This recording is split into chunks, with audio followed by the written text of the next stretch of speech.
చెప్పలేకపోతున్నా అని అనుకుంటుంది. శ్రీధర్ కాంచనకి కాఫీ ఇస్తాడు. కార్తీక్ ఉదయం ఎక్కడికి వెళ్ళాడని అడుగుతుంది. ఎక్కడికి వెళ్ళాడో నాకు తెలియదని అంటాడు శ్రీధర్.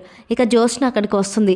కోడలు అంటే నాకు చాలా ఇష్టమని, ఇది నీ ఇల్లే అని కాంచన అంటే, మరి నీ కోడలికి ఏమి ఇష్టమో నీకు తెలియదా అత్త అని జ్యోత్స్న అంటుంది. దానికి శ్రీధర్ వీలైనంత త్వరగా వీళ్ళకి పెళ్లి చేయమని, కోడలుగా మన ఇంటికి తెచ్చేసుకుందామని అంటాడు శ్రీధర్. కాంచన కంగారు పడుకో, మేము ఆ రోజు కోసం ఎదురు చూస్తున్నాం. శ్రీధర్ కాఫీ టీ ఏం కావాలమ్మా అని అడుగుతాడు జ్యోత్స్నతో. జ్యోత్స్న నాకు బావ కావాలని అడుగుతుంది. శ్రీధర్ అదిగో మాటల్లోనే వచ్చాడు తీసుకో అంటాడు. జ్యోత్స్న హాయ్ బావా, దీప కనిపించిందా? దీప ఎవరికి చెప్పకుండా ఇల్లు ఖాళీ చేసి వెళ్ళిపోయింది మావయ్య. ఇంటి దగ్గర అందరు కంగారు పడుతున్నారు. బావకి ఏమైనా తెలుసా అని అడగడానికి వచ్చాను అంటుంది జ్యోత్స్న. కార్తీక్ హాస్పిటల్కి ఇంట్లో నుంచే కాదు,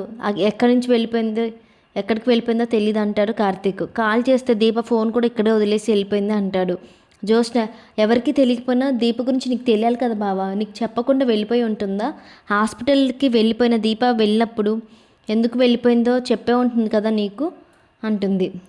కార్తీక్ తను ఎందుకు వెళ్ళిందో నాకెలా తెలుస్తుంది జ్యోత్స్న అంటాడు.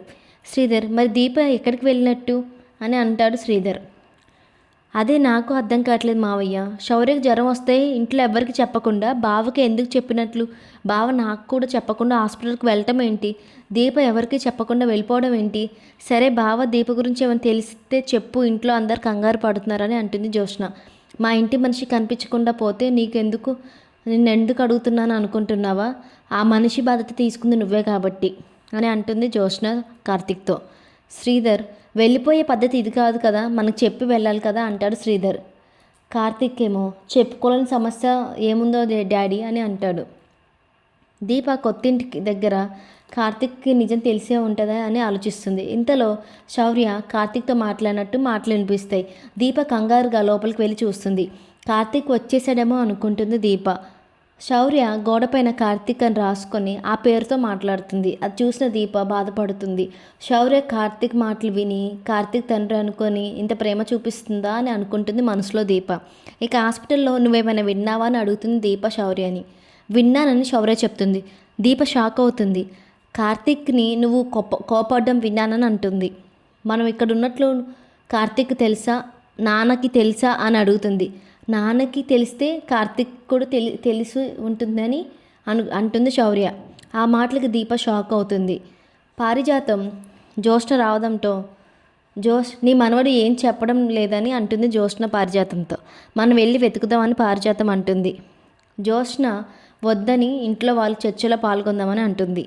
ఇక లోపల సుమిత్ర ఎక్కడికి వెళ్ళావని జ్యోత్స్నను అడుగుతుంది, ప్రశ్నిస్తుంది. దీంతో పారిజాతం నీ కూతురు మీద కంటే బయట వాళ్ళ మీద నీకు నమ్మకం ఉంది అని సుమిత్రని అంటుంది.